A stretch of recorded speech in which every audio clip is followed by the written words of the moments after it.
Oh yes, once again we're back with you, Rare Breeds. You're back again with us as well on Resofrik FM for the Rare Breed, nestled in the city of Maple Heights, Ohio, in the United States. And today, we're back on community politics and governance, which has hosted quite a number of, interesting people bringing the light into the process of governance and relationship between the representatives and the people that they represent. I'm talking about the councilmen, the mayors, and all those people with the residents in their either in their city or in their district. My name is Oluwatoyin Ojeyomi, the one you know as Papa T. And today, on community politics and governance, I have a gentleman with me. And you give me 1 second, let me just punch on his face so you can see him very well. Yeah, I have with me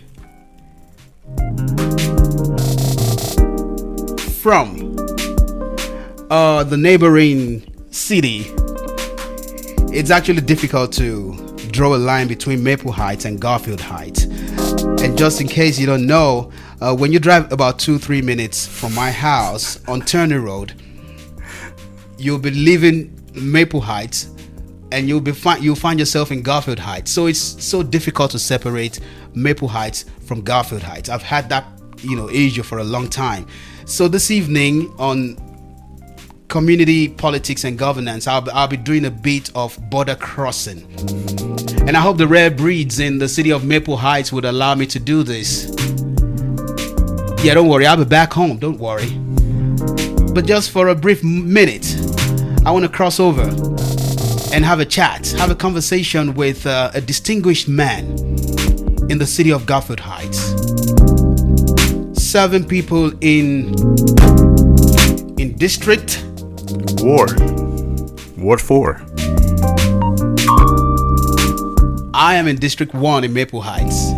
And I'm not only crossing the border into the city of Garfield Heights, I'm also crossing from 1, 2, 3 to 4. And I'm sitting this evening with a distinguished man, a man of very, very impeccable character, a veteran, and a man who is not only supportive to people in his district, but he is supportive to almost everybody who needs his kind of support. Brothers and sisters, Rare Breeds, I welcome on this program this evening Councilman Avery Johnson. And it's so interesting how I met this man. And I must say, first of all, Councilman, you have a broadcast voice. See, now you're letting people know that my voice is light and yours is deep. See, you're on the spot with me on this show. You are on the spot with me today. And there's nothing you can do about it because it's my show. How are you, Councilman? How are you doing? I am great. And I thank you again for the kindness of letting me come and speak about why I wanted to become a councilman in the first place, and my support of the people that I'm supporting during this campaign. But mostly, thank you, and thank you for the kind welcome.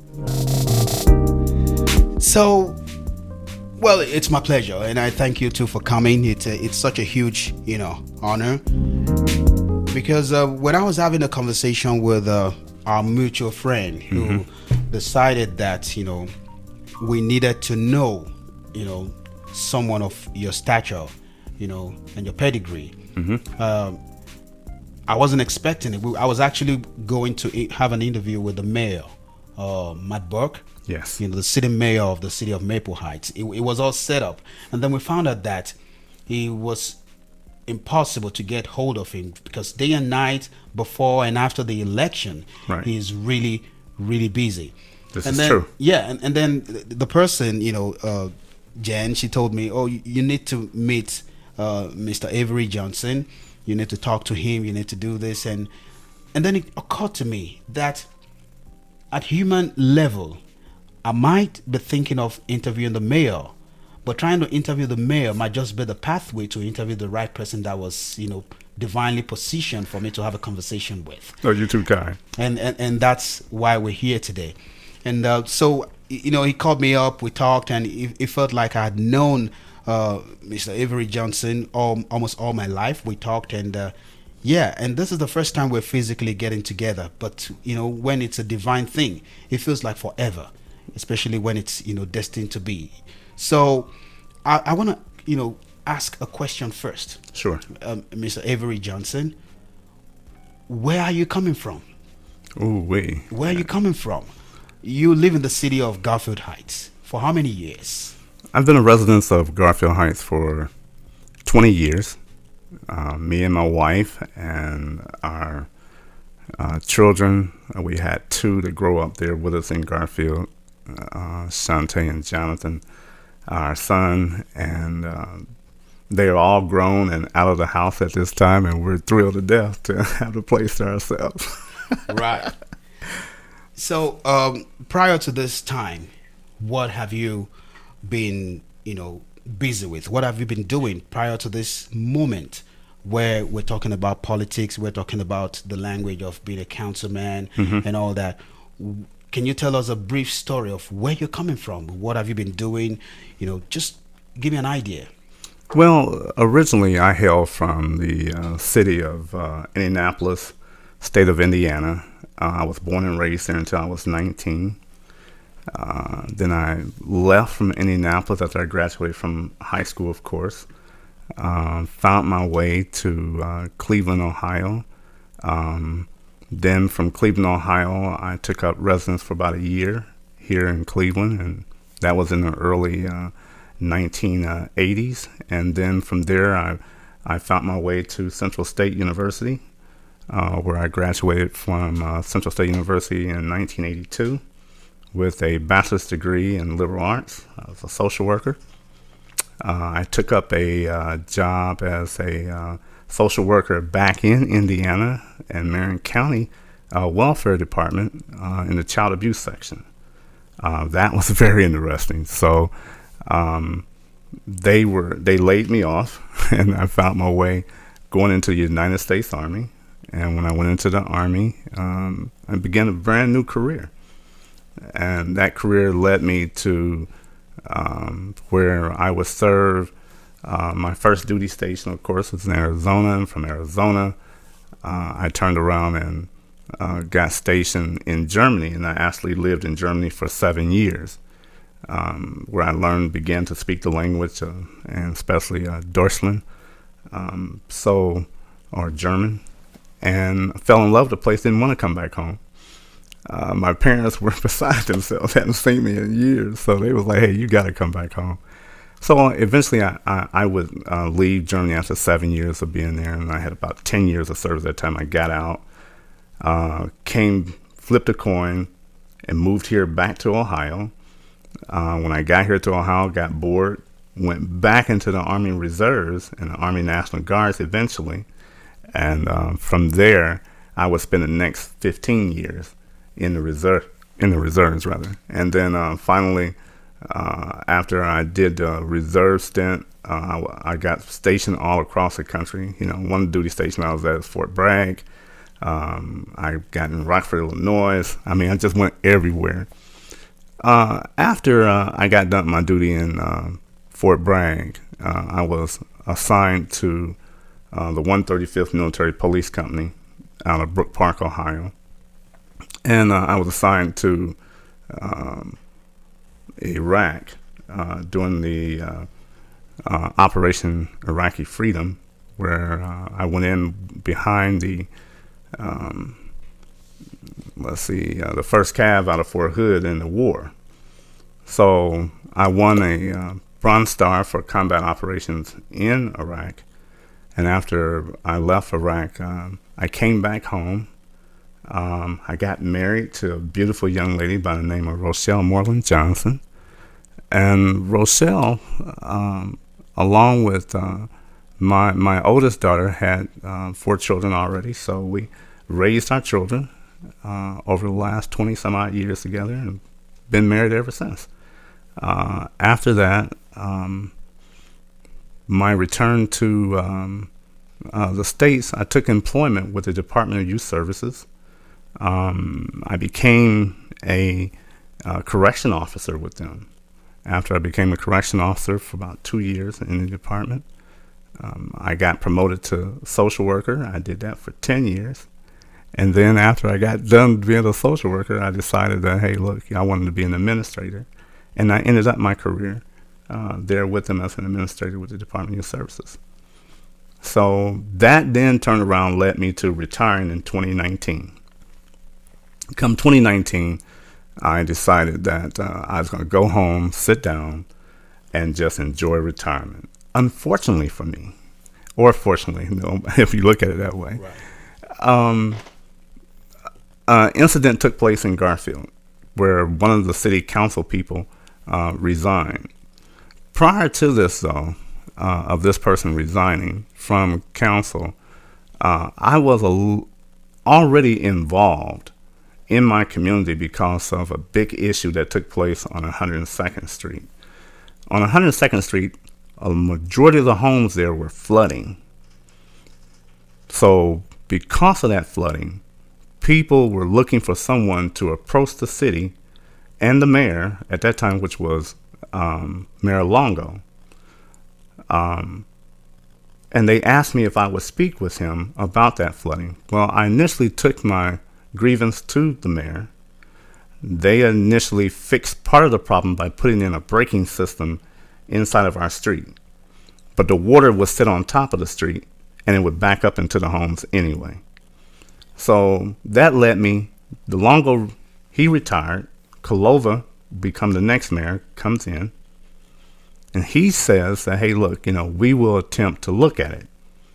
Well, I started a campaign with a group of residents on 102nd Street to address the city in our grievance about our home flooding, and that's what led me into politics.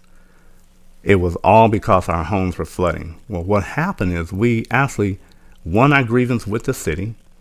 The city, along with grant programs and along with their matching funds, got Northeast Ohio Sewer District and others that come in at about a tune of $1.7 million and replace the entire street. The sewer lines, as well as the water runoff lines, they were all replaced. So that effort led to 100th Street getting fixed, 102nd, 104th, and then Grace Avenue. Those residents saw their homes and their flooding issues resolved because of my effort. And I wasn't even a city councilman at that time. I was just a resident that's going around knocking on doors and saying, is your home flooding? And if it is, we need to take it to the city. We need to ask them if they can assist us in getting the problem fixed. And what happened afterwards? Well, what happened afterwards, a young lady that was on the city council, she resigned because she was hired in another city working as a public employee. And it's against Garfield Heights City Charter to do so. So they brought it to her attention that you can't hold both a city employment as well as be on the city council because it's against their charter, Rule 9 and Rule number 11. So because of that, she stepped down at the same time and continued to run for the mayor's seat in Garfield Heights. Her seat became available, and when it became available, they asked and put out in the newspaper that they were looking for someone to replace her in Ward 4 and that they would do interviews for a competent person to come in and take that seat. I applied, and fortunately for me, during the interview process, the city council people or persons thought that I was qualified to take that seat, and I did. So, when you took over, there was a different mayor at that time. Yes, it wasn't a different mayor at that time. Mayor Kalova had resigned. Not resigned, I'm sorry. He had retired. And when he retired, Matt Burke, who was the president of the city council, he was next in line to become the new mayor. So Matt, back in February, if I'm not mistaken, took over as the new mayor of Garfield Heights. Is that February 2021? Yes. Okay. And when did you filling the seat of the other person. In April of 2021. 2021. And that's how, by an act of divine providence, you found yourself almost inadvertently in politics actively. Yes. It wasn't something, I mean, the way you told the story, it wasn't something you solicited for. I would see it as something that, the divine pushed you into, and you find yourself there. So actively now, you are going to the polls. We're going to go to the polls on the 2nd of November to either re-elect you or elect you, to become the councilman person. Well, because the way that I came into the seat, I initially had an opponent, and the opponent dropped out of the race. And when that opponent dropped out of the race, it left my seat really uncontested. So the only person that's really running in the ward for the seat is myself. So it's almost like a guarantee that I'm going to win the seat. But I never took it that way, because I always felt that if you want something bad enough, you have to earn it. And not only do you have to earn it, but you've got to make yourself visible to the people in the community so they know that they are being represented.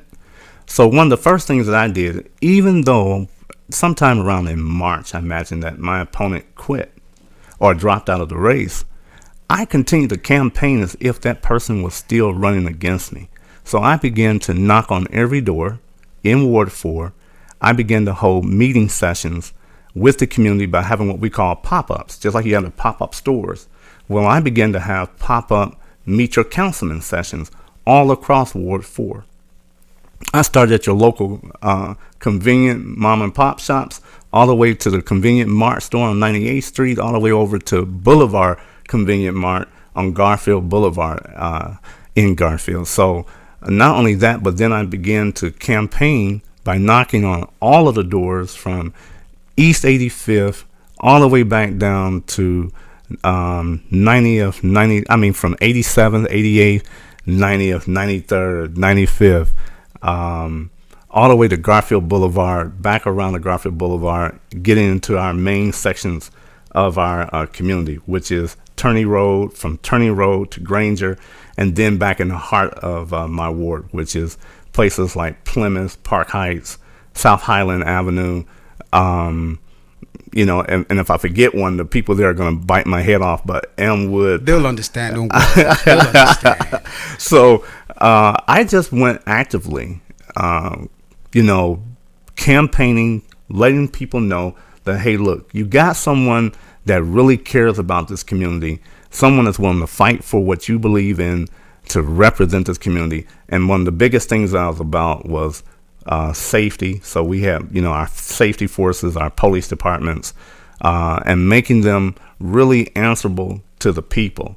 And I think that's what is most important in my job, is that I get a chance to represent what they feel needs to be represented.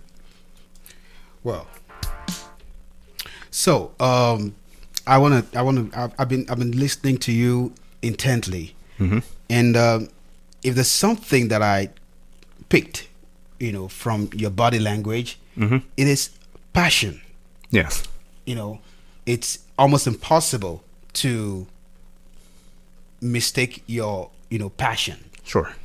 Now, the question is, what is the fire behind the passion? Why are you so passionate about the city of Garfield Heights? Why you go? It's a lot of work knocking on people's door. But now, by the time you knock on 2, 3, 4 doors, it's probably time to go back home. You know what I mean? But I mean, going all over from 98 to Plymouth and all those places. Why the passion? What's the reason? Well, the first thing is that I'm a homeowner there in Garfield. And I've seen over the last 20 years some of the major issues that faces our city. And one of the other reasons that I'm so passionate about it, because I believe that we as a people is very diverse, number one. So diversity is a really big thing with me, because being in the military, you come from a diverse operations of people. So you get a mixture of everybody: black, white, Hispanics, Asians, You are mixed in with everybody, including my African brothers and sisters that are there as well. So you have this culture. And so I'm very passionate about that culture. And we see the same kind of culture developing in Garfield Heights.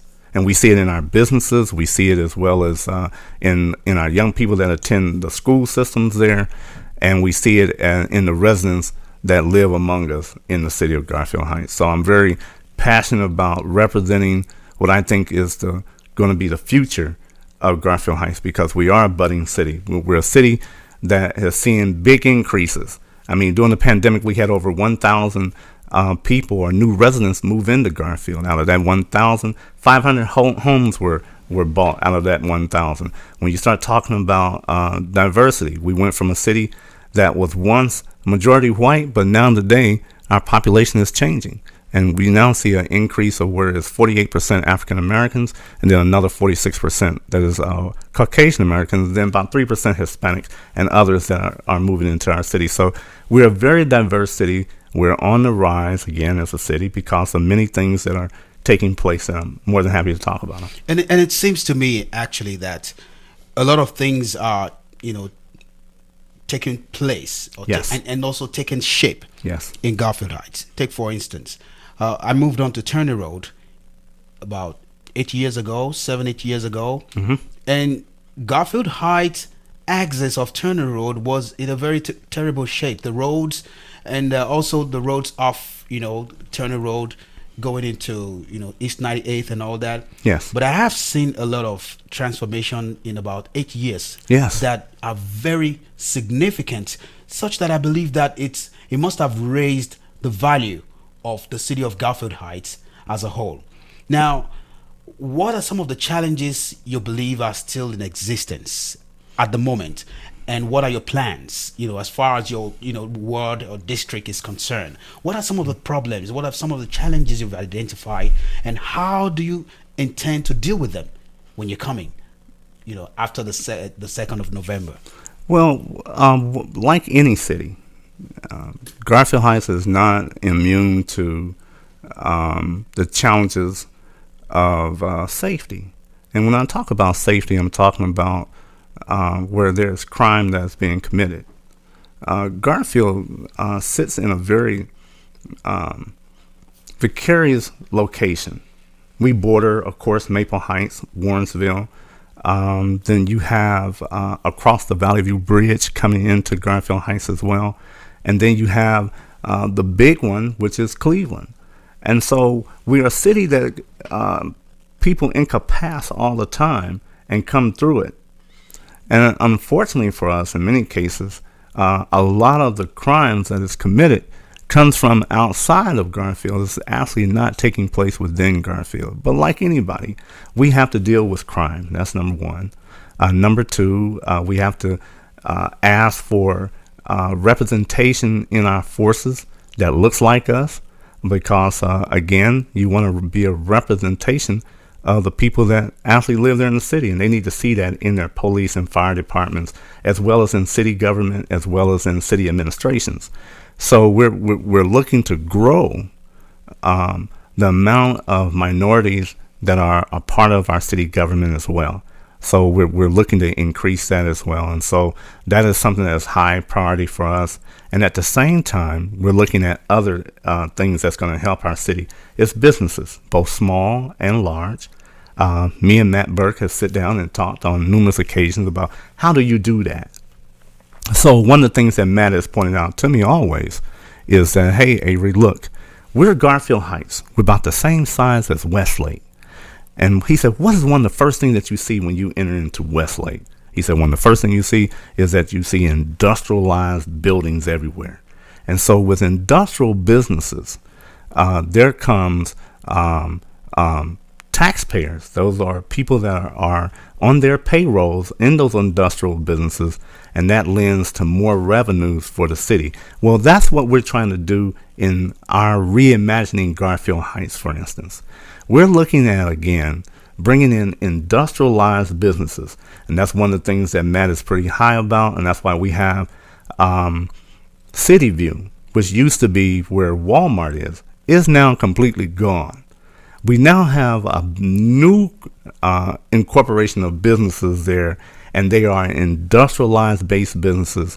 Along with those industrialized based businesses, we believe that if we continue this trend of building up our industrial base, we'll have the same kind of funding like places like Westlake. And with that kind of funding, also draws in retail businesses to come back into your community and open up. So we believe that the more industrialized businesses we get, those tax revenues will help us to grow our city, make repairs to our streets and our infrastructure so that we can grow even better as a city. So that's one of the things that we're going to be pushing this, the new city council that's probably going to come in.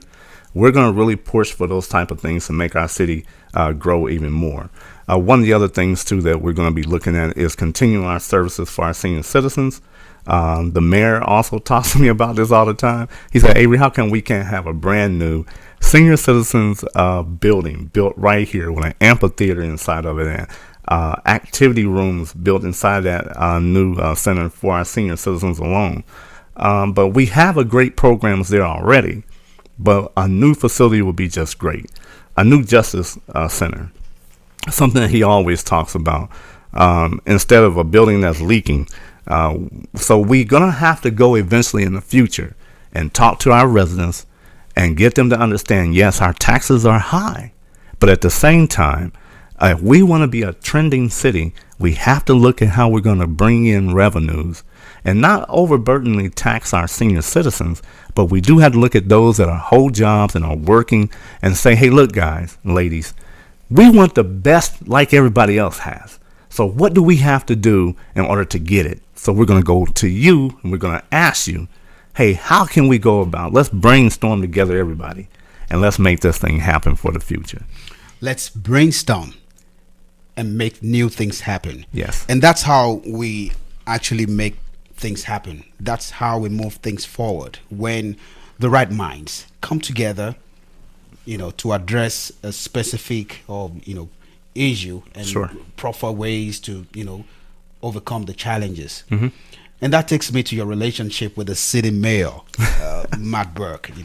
He's supposed to have been my guest, for like God knows how many months now. We couldn't get that to happen. But, I was thinking that maybe after the election, if he doesn't bring himself to the studio, we will bring the studio to him. Absolutely. Because, I personally on Turner Road and other places, I've seen Matt Burke all over the place. Now let me crack this. Let me crack this joke. So one day I was driving on Turner Road with my wife, and it was the first time I was paying attention to Matt Burke, and I saw a big signage, and I told my wife, "Oh, he lives here." I just said that, and my wife believed me. Because I said it's on Turner Road, one of the brick houses on Turner Road. Yeah. He had a big signage. I said, "Wow, he must be a very humble person, simple person. He's on Turner Road. I didn't even know." And then I talked about him with another councilman, and, Sure. and based on the conversation, I paid more attention to Mr. Burke. Sure.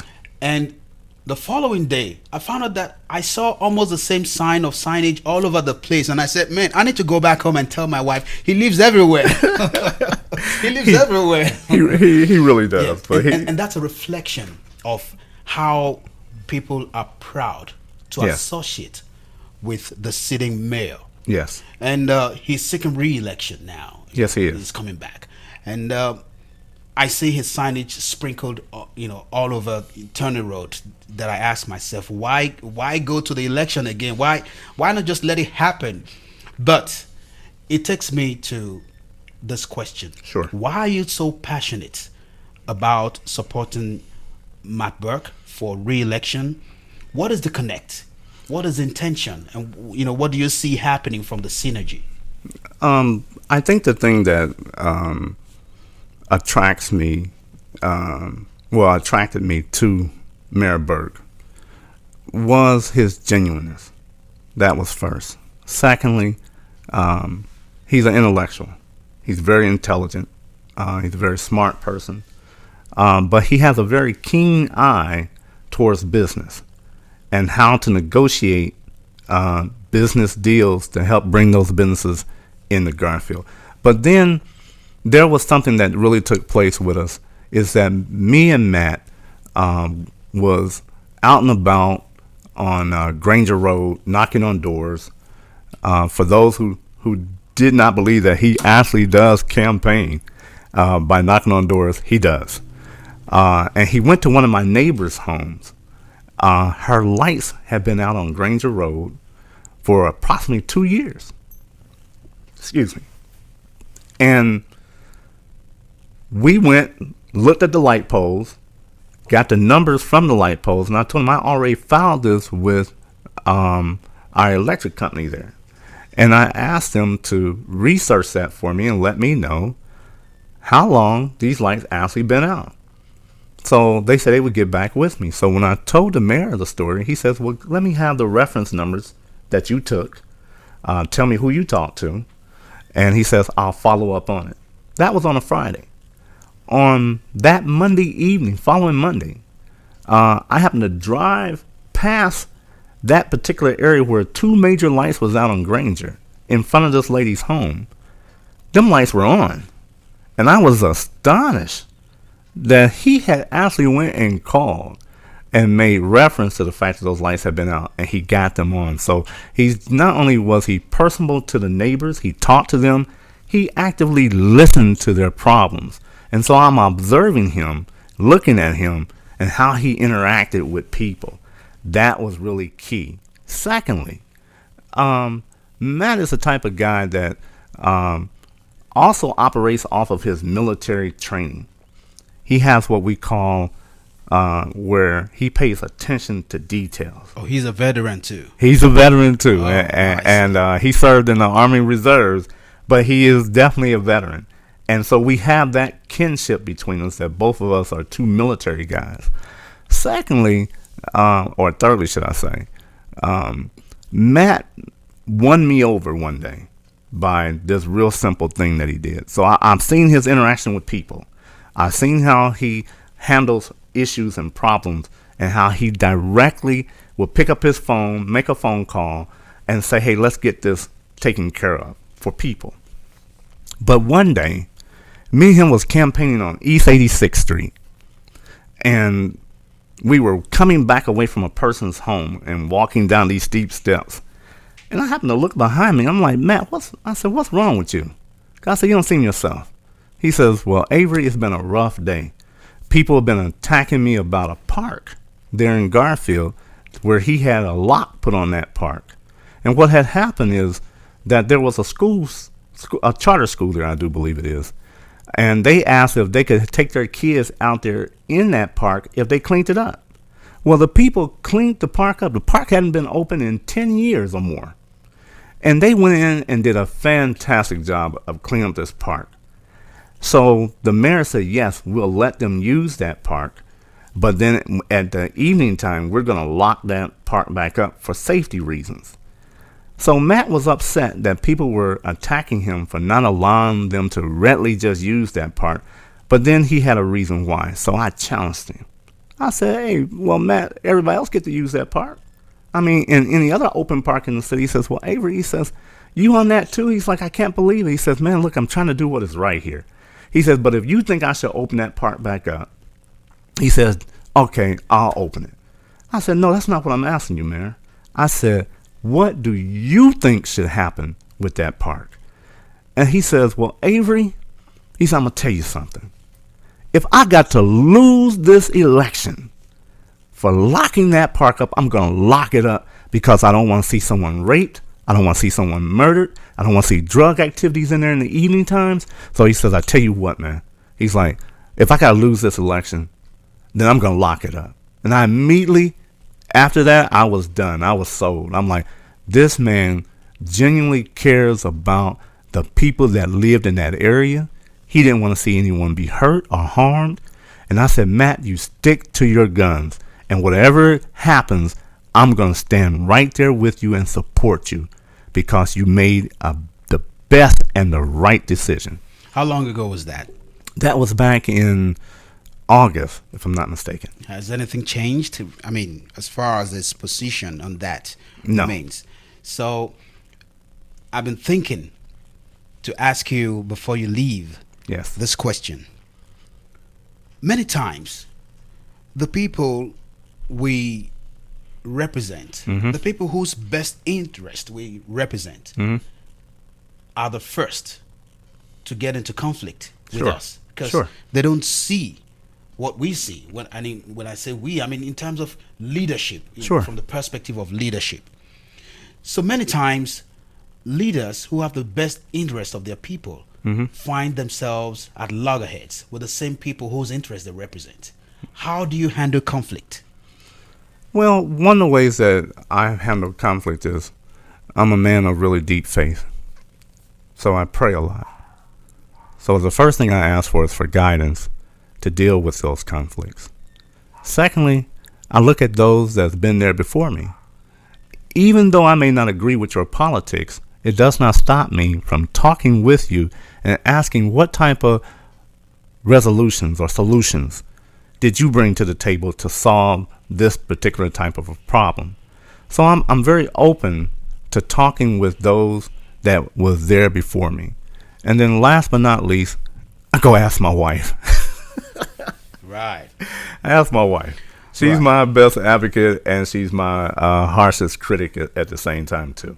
But then I have enough leadership, and I'm not afraid of going to people and asking what they think about how to resolve a particular situation. But I got enough people around me where I know that, at the end of the day, I don't have to reinvent the wheel because there's people already here that has this experience. So I draw heavily on their experience.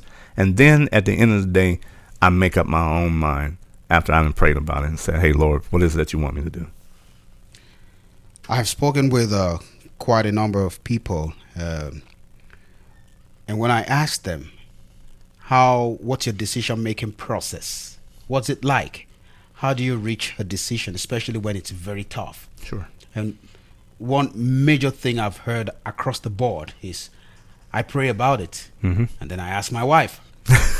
So, and personally, through the years, I have come into the conviction that Mm-hmm. the women are the wisdom of creation. Sure.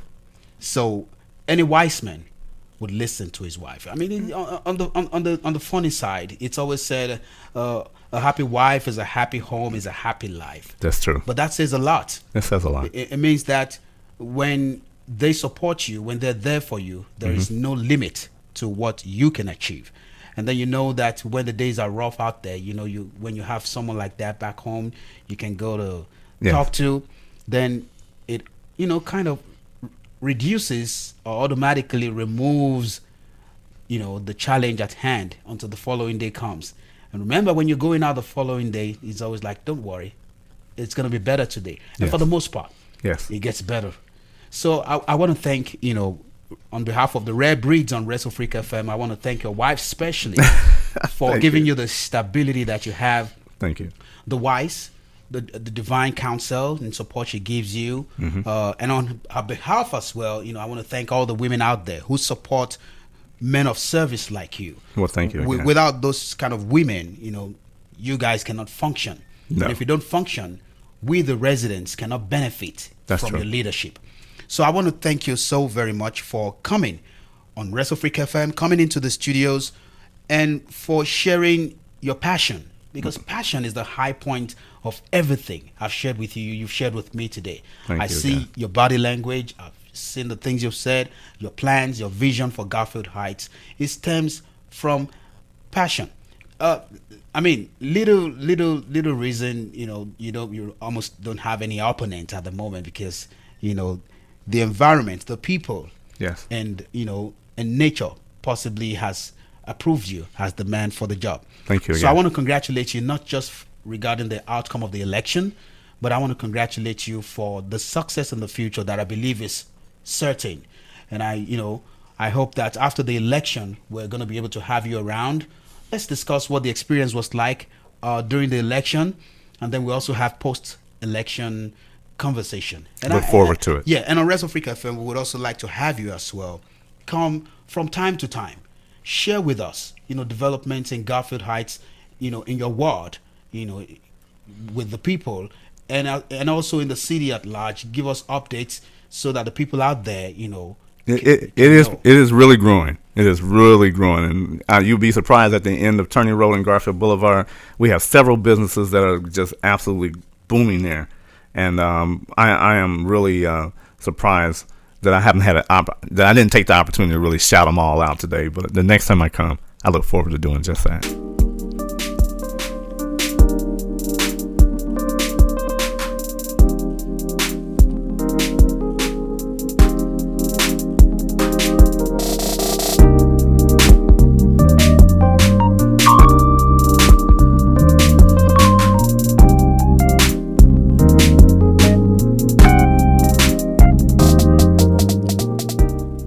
It's almost 45 minutes of mind-blowing conversation with Mr.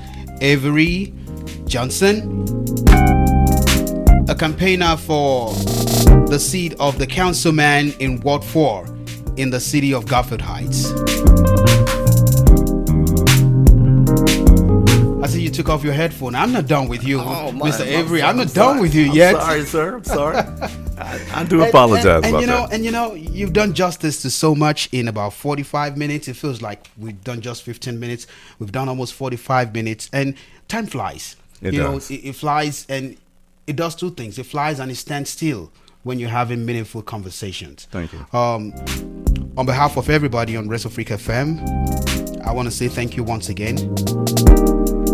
And to you rare breeds out there, that was the gentleman in my world today on community politics and governance, Mr. Avery Johnson. You'll be seeing more of him on this series. I want to thank you for sticking around with us, and I want you to know that whatever you do, be loyal, especially to the people ahead of you, because just like the Bible says, loyalty is key. Hang it around your neck and go around with it all the time.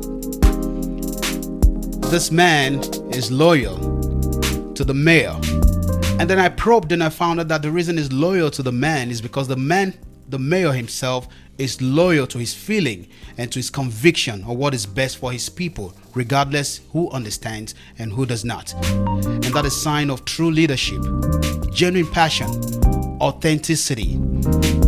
So apart from loyalty,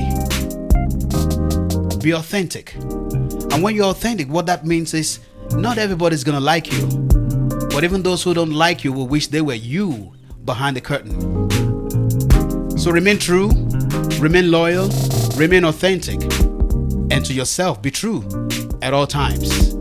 I remain yours sincerely, Oluwatoyin Ojeyomi, saying goodbye, peace, love, and blessings all the time. Bye for now.